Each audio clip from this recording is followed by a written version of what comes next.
Oh, well, welcome to the Attic Manadad here. It's the channel where we explore what's fun in Magic, mostly on Arena, but on Mondays, we explore everything in Magic that I feel like exploring. It will be probably a faster one this Monday. I spent most of the day fixing my dryer. I've done a couple loads already. It seems to be working. Fingers crossed. Save some money. If you have an old dryer, just try and repair it yourself, is what I've learned. And the big story this week, Vivi Ornitier is completely dominant. So there was a tournament among the pros. Let's see if we've got it here. Is this it? Yeah. No, this is just a different tournament where that was only 6 out of the top 8 were Vivi, is it Cauldron, Vivi decks. But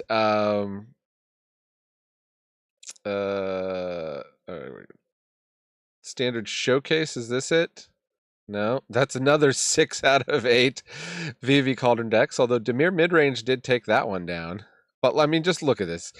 Anytime people are going for prizes, is it Cauldron is a huge part of the mix. This standard challenge only had 3 Cauldrons in it. Where is it? There was a big tournament this weekend. And again, I wish I'd had more time to prepare. The gist of it was all pros. I forget what I can't keep all these straight. What's Pro Tour and what's, such and such Final Fantasy. But so it was, from what I understand, relatively small, but a huge portion of the challengers entered with the Vivi Cauldron decks. Maybe something like 40% of the decks. And the top 8 was 7 Cauldrons and 1 other one, and then the top 4 was Cauldrons. So it was just Cauldrons all the way down.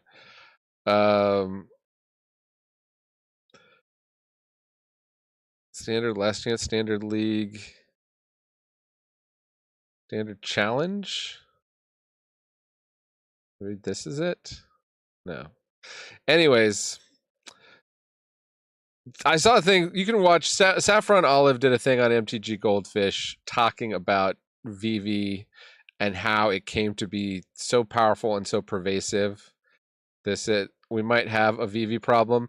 He doesn't go as far as for calling for a Vivi ban, but I will definitely go that far and say Vivi is overdue for a ban. Right now, they're showing Is It Cauldron at 24.6% of the standard meta. Now, if you're sick of playing against Cauldron, hop on over to Best of 1 in Standard on Arena, because look at this. Not a Cauldron in sight in the most popular decks, which is kind of surprising considering we had a major tournament that Cauldron just absolutely dominated. But people are liking their life gain decks, and the life gain decks are actually winning. Let's take a look at what a winning life gain deck is. I know I'm not supposed to take too long today.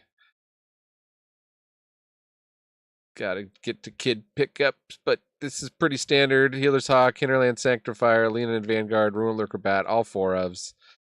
Johnny's Pride Mate, Essence Channeler, Shelter by Ghosts, all 4 of. 2 Banishing Lights, just a little extra removal there, probably for Best of 1. 4 Lindens, Exemplar of Light, Leyline of Hope, and then 20 Plains. You can see I did a budget version of this deck. I think I did a video of that not too long ago. You can build it almost exclusively with stuff from Foundations, which means it's going to last in Standard for a while. And I mean, look, right now it's performing very well. Mono Green Landfall, close behind in popularity. Not on, oh no, it is. It's at number 8. So it does have quite a positive win rate. Gruul Landfall with a little bit better of a win rate. And let's see what we get with Gruul. Is that just add flings to make it more? Adds World Souls Rage. Okay, yeah, that's a good finisher.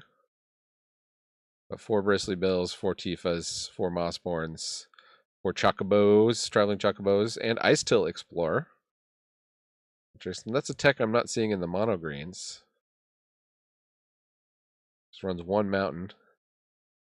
Any other ways to produce red? You just always have to get your mountain. I don't know what this is. Not showing whatever the card this is. Terramorphic Expanse, okay. Well, that's that. Let's see what best of 3 looks like if we've got the Cauldron deck. Yeah, is it Vivi? Must be what they're calling Cauldron. And that link doesn't work, but we'll assume that's the Cauldron deck. Dominating Esper Pixie, Dimir midrange at 2 and 3, both with 9.1%. And then Gruul Landfall actually has the highest win rate. And not a lot of people are playing that. So that might be what you want to be playing in this meta, is the Gruul Landfall. We can double check that there's no difference in the deck list, or we can look at actually what are they putting in the sideboard. Best of 3, 1 island, interestingly. That is something. They've got Magebane Lizard, Dragonback Assault, Repulsive Mutation, which puts X +1/+1 counters on target creature you control and counter 1 target spell. So you just go, you fetch your island. Has a little bit of sideboard shenanigans. That's kind of fun. A couple more Ice Hill Explorers to fill out the 4 of. In Seed Ship Impact, which destroys an artifact or enchantment. And if it's a small one, you get a lander token, which this deck would like to have. I'd love to see a deck guide for this. See what you're supposed to side out to put in this whole blue package. Which matchups it's for. In terms of popularity, is it Vivi? Yeah, just having skyrocketing popularity over the last week. And but the win rate is Gruul Landfall is on the rise, and looks like Orzhov Sacrifice also is having a bit of a rise, while other things are kind of falling. Moving over to Standard, to Pioneer. Moving away from Standard to Pioneer. Not a lot of data there, but Rakdos midrange and Rakdos and Mono Red Aggro very close in popularity. But Mono Red Aggro far and away the better one in terms of win rate. Well, yeah. Good, more than 4%. And Selesnya Angel's also winning pretty well in Pioneer on Arena. If we jump over here and look at Pioneer on MTG Goldfish, they're also showing Mono Red Aggro as the number 1 and Rakdos midrange as the number 2. Is it Phoenix is their number 3? Selesnya Angels is the number 5 with Azorius Control in between there. Let's see what Modern is looking like as long as we're on this page. Boros Energy just dominating. I do shake my head, and Boros' energy has been dominating ever since MH3. So I don't know. They're gonna have to ban something else from it just to kind of try to rotate things. I think I don't know. Some people who play Modern seem to be fairly happy. Well, I'm not sure what point the metagame, once it gets to above 20%, is that when you start to get concerned? There's always going to be a best deck in a metagame.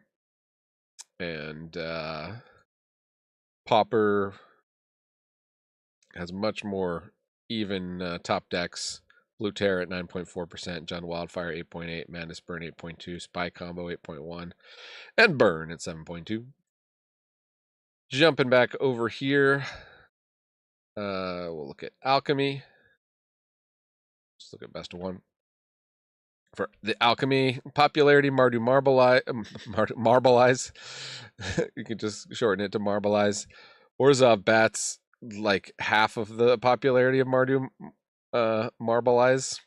Selesnya Rabbits is actually the most winning deck, and Simic ETB triggers. Is it Vivi also up in there? So another point for Vivi. See how Vivi's doing in Historic. I almost called this video Vivisexual. Thought that might be a little too crude. I did horny for Vivi.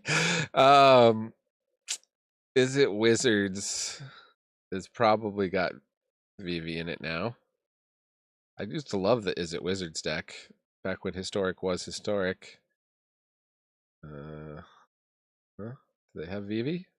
No, they don't bother with Vivi. They're too fast. Somebody should build a version with Vivi and test it out. Does anybody know if anybody's tested that out in Historic? Do we have any data for best of 3? Barely.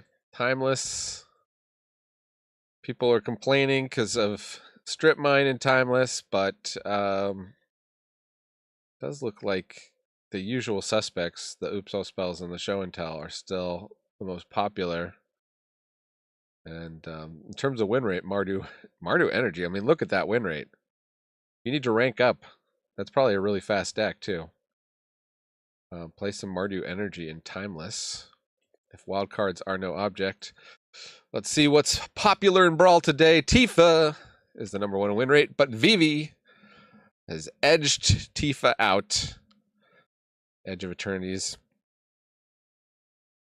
In terms of popularity, and actually speaking of Edge of Eternities, no Edge of Eternities cards in the popular slot. It's still really dominated by Final Fantasy. Which is interesting. And the Tanuk actually does make it in win rate. So I think if you want to play one of the new commanders, maybe Tanuk is where it's at. Kind of surprised more people aren't playing the one I just did a video for, Hearthhome. What is it? Hearthhull. The one that's impossible to say. Maybe these people don't want to say it, but a Hearthhull is like the green landfall Tifa decks, but you get access to red and black also. So if you like to do landfall shenanigans, but you want more colors, check out the Hearthhull video. Let's see. Over here, we could see what's going on in Commander. Yeah, Hearthhull is their actual #1 commander here, according to MTG Goldfish. So there you go. And then Ishtola and Ragast, which was initially, I think, the most popular commander for people pre-building. And you got Tanuk. And Kilo Apogee Mine, is that? Oh, that must be out of the commander decks. I don't recognize that name. Too much Magic cards to follow. I'm surprised we don't have any Spider-Man. People are already building their Spider-Man decks based on what's been spoiled. If that's you, leave a comment. Let me know what Spider-Man commanders you're excited for. I think been live for 12 minutes. I think that probably does it. I should get a move on. Thanks for joining me here in the attic. I've been Manadad, reminding you Magic is a game so fun. Even Dad's gonna enjoy it. Adios.